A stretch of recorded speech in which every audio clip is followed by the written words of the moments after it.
Hello students, welcome to MB classes proper guidance. Students, आज के class में मैं आपको बताने जा रहा हूं कि जब किसी ट्रायंगल का तीनों वर्टेक्स, तीनों वर्टिसेस दिया रहे और उसका कोऑर्डिनेट्स दिया रहे, तो इस कंडीशन में आप उस ट्रायंगल का सर्कम सेंटर कैसे फाइंड कर सकते हैं। देखिए, सर्कम सेंटर फाइंड करने का ऐसा कोई फॉर्मूला डिराइव नहीं है। इसको करने का एक तरीका है जो मैं आज आपको बताने जा रहा हूं। जैसा कि आप जानते हैं कि पिछले क्लास में आप देखे थे कि ऑर्थो सेंटर को फाइंड करने का तरीका मैं आपको दिया था, उसी तरह से आज मैं आपको सर्कम सेंटर को फाइंड करने का तरीका देने जा रहा हूं। तो चलिए और सीधे सर्कम सेंटर को फाइंड करने का तरीका को देखते हैं। आइए,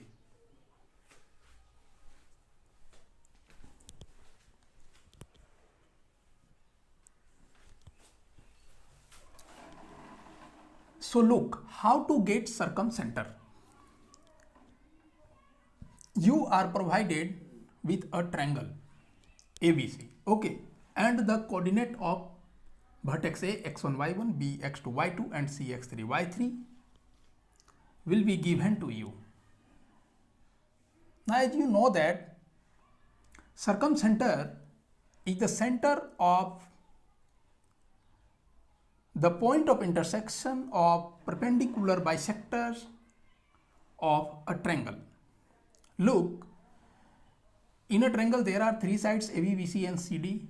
Now at least two sides are perpendicularly bisected by us to get the circumcenter. Since it is an acute angle triangle, now as we read in earlier classes, we can find a circumcenter for acute angle triangle inside the triangle, right angle triangle on the hypotenuse and obtuse angle triangle outside the triangle. तो यहाँ पर क्या है कि ये जो triangle है ये एक्यूट एंगल ट्रायंगल है, तो इसका जो सर्कम सेंटर होगा वो ट्रायंगल के अंदर ही होगा।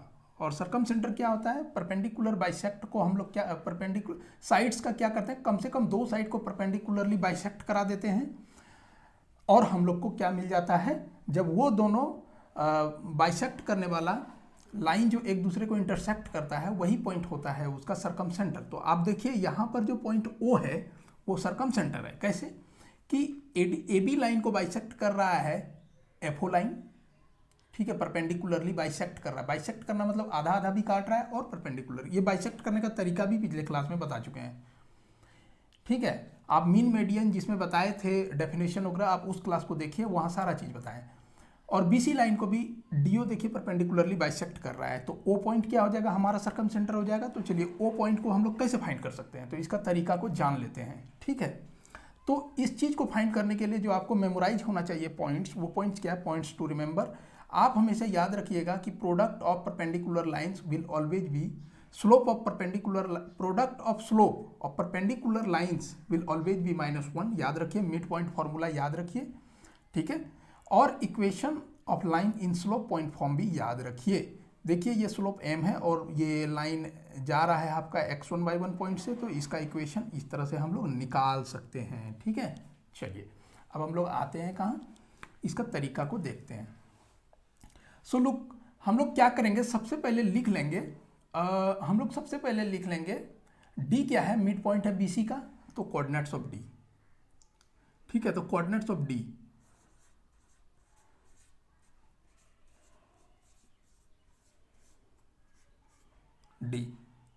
क्या हो जाएगा, कोऑर्डिनेट्स ऑफ D। आप देखिए ये x2 है, ये x3 है, आप लिखिए x2 प्लस x3 डिवाइडेड 2, और ये y2 है, ये y3 है, तो इसका ऑर्डिनेट हो जाएगा y2 plus y3 divided 2।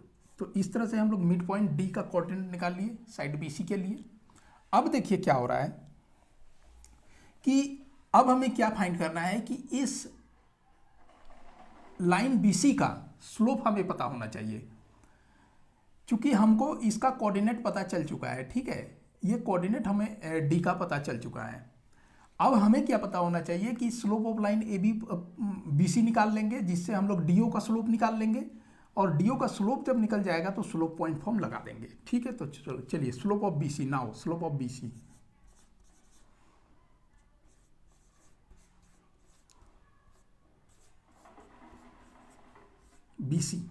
BC का स्लोप क्या हो जाएगा, जानते हैं, डिफरेंस ऑफ, तो स्लोप, ये आपको स्लोप भी याद होना चाहिए।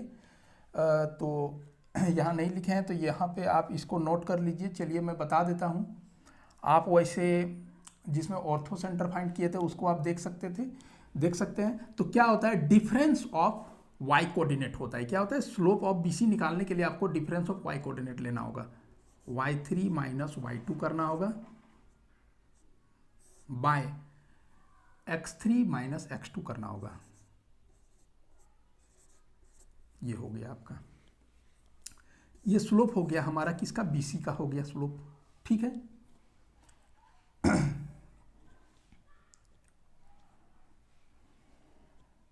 यहां ऐड कर देते हैं, ये देखिए यहां पर स्लोप का पॉइंट को ऐड कर दिए हैं, जहां पर अगर एक straight line 2 point x1 y1 और x2 y2 से होकर जा रहा है तो उस लाइन का स्लोप हम लोग निकाल सकते हैं, m is equal to difference of y coordinate by difference of x coordinate. ये ध्यान रखिएगा। चलिए अब इसमें आगे आते हैं हम लोग, ये ऐड कर दिए, आपका परफेक्ट हो गया। अब ये, अब आपको कहीं कुछ फॉर्मूला देखने का, सर्कम सेंटर निकालने के लिए कहीं फॉर्मूला देखने का जरूरत नहीं पड़ेगा। चलिए अब स्लोप ऑफ हम लोग निकाल लेते हैं, क्या, ओडी।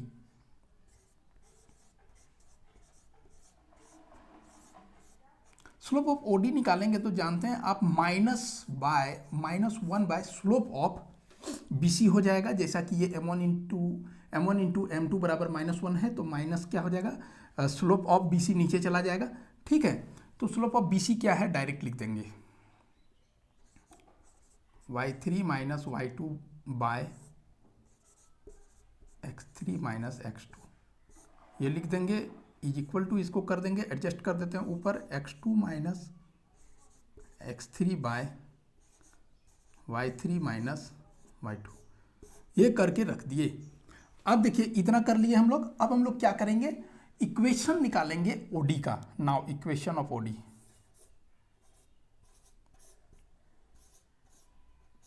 इक्वेशन ऑफ ओडी क्या हो जाएगा बताइए। स्लोप पॉइंट फॉर्म लगा देते हैं, equation of line in slope point form. Because D point हमें पता है, डी पॉइंट देखिए कैसे पता है, यहां पता है x2 plus x3 by 2, y2 plus y3 by 2, और ये ओडी लाइन डी पॉइंट से होकर जा रहा है और ओडी का हमें स्लोप पता है, तो स्लोप पॉइंट फॉर्म लग जाएगा। तो स्लोप पॉइंट फॉर्म में क्या होता है, y माइनस y1, तो y1 के जगह में क्या ले लेंगे, जिस पॉइंट से होकर जा रहा है उस पॉइंट का y कोऑर्डिनेट लेंगे। y कोऑर्डिनेट क्या है मेरे पास, y2 प्लस y3 बाई 2। देखिए ये y2 प्लस y3 बाई 2 यदि आपको b का कोऑर्डिनेट दिया रहता नंबर्स में और c का कोऑर्डिनेट भी अगर न्यूमेरिकल वैल्यू में दिया रहता तो आप इसको भी न्यूमेरिकल वैल्यू में निकालते, फिर आपको इतना लंबा चौड़ा लिखने का जरूरत नहीं पड़ता। जब आप कोई प्रॉब्लम सॉल्व कीजिएगा तो वहाँ आपको न्यूमेरिकल वैल्यू में सारा चीज़ से, वर्टिसेस का कोऑर्डिनेट्स दिया रहेगा, डी का भी कोऑर्डिनेट्स आप उसी तरह से न्यूमेरिकल्स में ही निकालिएगा, तो इस तरह से नहीं आएगा, वहाँ सारा चीज़ क्या आएगा, नंबर्स में आएगा, और वहाँ पर बनेगा आपका सीधा सीधी एक इक्वेशन। अब देखिए क्या बोल रहा है कि m, तो m तो हमें स्लोप ऑफ ओडी का ही लेना होगा, तो स्लोप ऑफ ओडी क्या है आप देख लीजिए, x2 minus x3 bye y3 minus y2, ये हो गया। और फिर यहां पर इनटू में ले लेंगे x ऑफ, देखिए x माइनस x1, अब x1 भी आपको पता होना चाहिए, तो x1 क्या है आप देख लीजिए, ठीक है।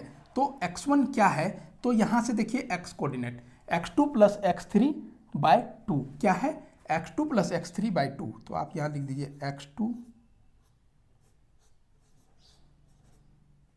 Plus x3 by 2। देखिए ये हो गया हमारा इक्वेशन ऑफ लाइन AD, इसको हम लोग मान लेंगे इक्वेशन 1। अब हम लोग क्या करेंगे, सेम, कभी भी किसी भी इंटरसेक्टिंग पॉइंट को निकालने के लिए साइमल्टेनियस लीनियर इक्वेशन को सोल्व करना होता है। तो एक इक्वेशन मिल गया, इसका और एक इक्वेशन निकालेंगे जो कि OF देगा, और फिर दोनों को सॉल्व करेंगे तो इंटरसेक्टिंग पॉइंट ओ आ जाएगा। ठीक है, तो चलिए नेक्स्ट हम लोग का क्या रहेगा मोटो कि हम लोग निकालें एफओ का इक्वेशन। अब सेम वे में हम लोग निकालेंगे एफओ का इक्वेशन। तो कैसे, चलिए देखिए। नाउ एफ क्या होगा, ए बी का मिड पॉइंट होगा, यहां भी बता दिए परपेंडिकुलर बाइसेक्टर है। तो कोऑर्डिनेट्स ऑफ एफ हम लोग लिख देंगे डायरेक्ट, क्या हो जाएगा आपका, एफ का कोऑर्डिनेट लिखने जा रहे हैं तो सम ऑफ एक्स कोऑर्डिनेट बाय 2 और सम ऑफ वाई कोऑर्डिनेट बाय 2, ये ध्यान रहे आपका। चलिए नेक्स्ट हम लोग का क्या रहेगा, अब हम लोग निकालेंगे ए बी का स्लोप।